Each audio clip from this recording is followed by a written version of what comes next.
हमारे साथ इस वक्त कांग्रेस पार्टी की प्रवक्ता सुप्रिया श्रीनेत जी हैं। सुप्रिया जी प्रयागराज आई हुई हैं। कल यहाँ पर राहुल गांधी और अखिलेश यादव की 2 ज्वाइंट सभाएं हैं, उसकी तैयारियों का जायज़ा ले रही हैं। सुप्रिया जी, अभी आपने प्रेस कॉन्फ्रेंस की। प्रेस कॉन्फ्रेंस में आपने गजनी शब्द का इस्तेमाल किया, किसके लिए किया और क्यों इस शब्द की ज़रूरत पड़ी? आपको मेरा नमस्कार और आपके सारे व्यूअर्स को भी मेरा नमस्कार। प्रयागराज की धरती को सलाम करती हूँ। 4 चरण के मतदान हो चुके हैं, 5वें चरण के मुहाने पर हम हैं और 4 चरण में जो प्रधानमंत्री की भाव भंगिमा, जो उनके नए नए अवतार हमने देखे हैं, उससे मुझे लगता है कि कहीं ना कहीं उनमें वो किरदार समा गया है। पहले चरण में प्रधानमंत्री को मुगल राज, मीट, मटन, मुर्गा, मछली याद आया। दूसरा चरण आते आते वो ब्याहताओं के मंगलसूत्र पर, आपके घर कमरे पर, आपकी भैंस पर आ गए। तीसरे चरण के मतदान में उनको अपनी आगामी हार का अच्छा खासा अंदाज़ा लग गया और उसके बाद वो अपने कलेजे के टुकड़े अंबानी और अडानी को भी स्वाहा करने पर मजबूर हो गए। और चौथे चरण का मतदान आते आते नरेंद्र मोदी जी गजनी के किरदार में आ गए। एक पिक्चर आई थी आमिर खान की, गजनी। वो अभी कुछ करता था, अगले पल भूल जाता था। वैसे ही मोदी जी हैं। मोदी जी ने आपके एक राइवल चैनल पर कहा कि अगर मैं हिंदू मुसलमान करूं तो मैं सार्वजनिक जीवन में रहने योग्य नहीं हूं। उसके कुछ ही घंटे बाद वो दोबारा से वो करने लगे। जिस व्यक्ति का वजूद, जिसकी पूरी राजनीति, जिसका यहाँ तक का सफ़र एक विषाक्त नफरत की राजनीति करके है, जब वो ऐसी बातें कहता है तो उसको गजनी के अलावा और क्या कहूँ। वो भूल रहे हैं चीज़ों को या जानबूझकर भुलाना चाहते हैं?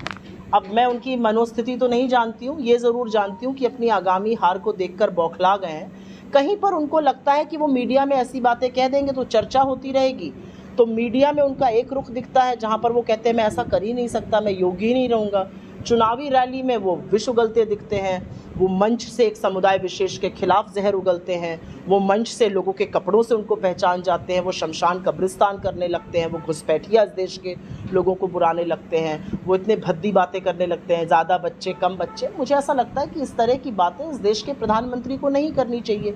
ये सार्वजनिक जीवन में रहने वाले किसी व्यक्ति को नहीं करनी चाहिए। प्रधानमंत्री के पद की तो गरिमा बिल्कुल नहीं है ये करना। अच्छा, दिल्ली के सीएम अरविंद केजरीवाल जी के यहाँ एक घटना हुई थी स्वाति मालीवाल की, वो बहुत सुर्खियों में है और बीजेपी के लोग ये कह रहे हैं कि कांग्रेस पार्टी के लोग कर्नाटक का मुद्दा उठाते हैं, मणिपुर की बात करते हैं, लेकिन स्वाति मालीवाल का जब मामला आता है तो उस पर चुप्पी साध लेते हैं। कहने को तो मैं पलटकर ये भी कह सकती हूँ कि प्रज्वल रेवन्ना जैसे राक्षस पर न स्मृति ईरानी न निर्मला सीतारमण के मुंह से एक शब्द फूटा, अब क्यों इसकी बात कर रही हैं। कहने को तो मैं ये भी कह सकती हूँ कि जब हमारी होनहार बेटियों को सड़कों पर बूटों के तले रौंदा जा रहा था तो ना प्रधानमंत्री के मुंह से एक शब्द फूटा, ना महिला नेत्रियों के मुंह से एक शब्द फूटा।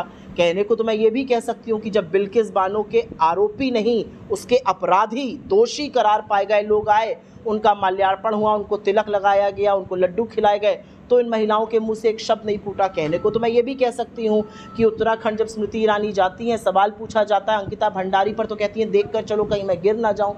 तो ये बातें जो हैं ये बेमानी बातें। मुझे ऐसा लगता है कि आधी आबादी के खिलाफ कहीं पर भी अगर ज़रा सा भी कोई गलत काम होता है तो वो हम सबके चेहरे पर धब्बा है। और मेरा अपना मानना है कि कुछ गलत हुआ है तो उसकी पूरी जांच होनी चाहिए और बिल्कुल न्याय होना चाहिए। अच्छा, रायबरेली में आपकी पार्टी के सबसे बड़े लीडर राहुल जी चुनाव लड़ रहे हैं। राहुल जी ने जब से नॉमिनेशन किया है, आपकी पार्टी के तमाम नेता, बल्कि अभी आप भी कह रही थी कि मेरी भी भावना यही है, मैं उन्हें पीएम मटेरियल के तौर पर देखती हूँ, तो ये बीजेपी के 400 सीटों का जवाब है, ये एक स्ट्रेटेजी या क्या कुछ है कि राहुल जी प्रधानमंत्री बन रहे हैं? नहीं, बीजेपी का 400 का नारा था, वो नारा ध्वस्त हो गया क्योंकि वो जो संविधान को खत्म करने की साजिश थी, जो षड्यंत्र था आरक्षण को समाप्त करने का, वो जनता के सामने आ गया। तो अब वो 400 का नारा नहीं लगाते। बीजेपी के लाले पड़े हैं 150 क्रॉस करने के। राहुल गांधी जी की जहाँ तक बात है, मैं बिल्कुल, मेरे नेता हैं, मेरी प्रेरणा है, उनके हौसले और उनके साहस को सलाम करती हूँ, उनसे सीखती हूँ। तो मेरा तो बिल्कुल मन है वो बने, इसमें क्या संकोच है? मुझे तो कोई संकोच नहीं है। लेकिन इंडिया गठबंधन एक लाइक माइंडेड पार्टीज़ का बना है। जब चुनाव हो जाएगा, हम लोग जीत जाएंगे, तो बैठकर विचार विमर्श होगा। एक छोटी सी कार्यकर्ता होने के नाते अगर मेरे मन की कोई बात है तो क्या मुझे अपनी अभिव्यक्ति की आज़ादी नहीं है? तो क्या बीजेपी के लोग इस पर कन्फ्यूज़न क्रिएट कर रही हैं? क्योंकि आप ये सफाई दे रहे हैं कि ये कांग्रेस कार्यकर्ताओं की इच्छा है कि राहुल गांधी प्रधानमंत्री बने, लेकिन निर्णय जो पीडीए बना हुआ है वो करेगा। क्योंकि यही होगा, क्योंकि इंडिया गठबंधन हमारे घटक दल, हमारा शीर्ष नेतृत्व बैठ के तय करेगा।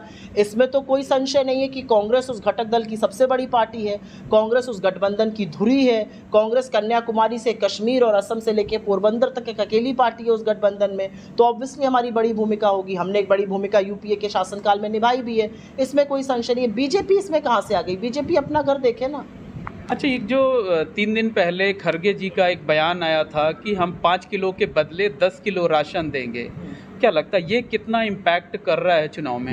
इम्पैक्ट से ज़्यादा मुझे लगता है ये देना ज़रूरी है। और हम सिर्फ रोटी की बात नहीं कर रहे हैं, हम सिर्फ ये झुंझुना राशन का उनकी तरह नहीं बजा रहे हैं। हम जितनी राशन की बात कर रहे हैं, और ये ऐतिहासिक है, असलियत ये है कि इस देश में अगर आज 5 किलो राशन बांटा जा रहा है तो वो खाद्य सुरक्षा अधिनियम के तहत बांटा जा रहा है। और वो खाद्य सुरक्षा अधिनियम जिसकी मुखालफत 2 लोगों ने करी थी, एक सुषमा जी ने, वो फाइनेंशियल इम्प्लीकेशन समझना चाहती थी, और एक तत्कालीन गुजरात के मुख्यमंत्री नरेंद्र मोदी ने लिखित में कहा था ये नहीं होना चाहिए, और इसलिए कहा था कि नहीं इससे दिक्कतें हो जाएंगी, ये हो जाएगा, वो हो जाएगा। आज नरेंद्र मोदी जी 5 किलो का झुंझुना बजाते हैं। हमारा मानना है कि कर्नाटक और तेलंगाना में हमारी सरकारें 10 किलो अनाज दे रही हैं, उससे लोगों का भला हो रहा है। हम एक अनाज में हम सिर्फ धान या गेहूं की बात नहीं कर रहे हैं, हम एक मिक्स की बात कर रहे हैं जिससे पौष्टिक चीज़ें पहुंचे, ये बहुत बड़ी बात है। लेकिन हम रोटी के साथ साथ रोज़ी की भी, रोज़गार की भी बात कर रहे हैं। हम उतनी ही मुस्तैदी से 30 लाख सरकारी पदों की, हम उतनी ही मुस्तैदी से अग्निवीर को खत्म करने की, पेपर लीक को समाप्त करने की, पहली नौकरी पक्की की बात कर रहे हैं।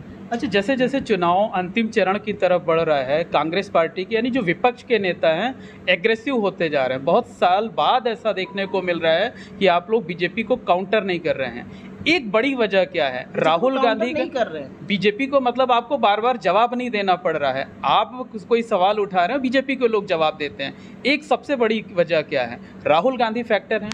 एब्सोल्युटली 100% राहुल गांधी फैक्टर है। मेरे मन में कोई संशय नहीं है कि कांग्रेस पार्टी के जो आइडियोलॉजिकल फाउंटेन हेड है, जिसको जो हमारे सैद्धांतिक विचारधारा है, वो बिल्कुल राहुल गांधी से आती है। राहुल गांधी एक व्यक्ति है जो बेखौफ होकर, निडर होकर, बिना कोई समझौता किए नरेंद्र मोदी की आंख में आंख डालकर लड़ते हैं, उनको ललकारते हैं।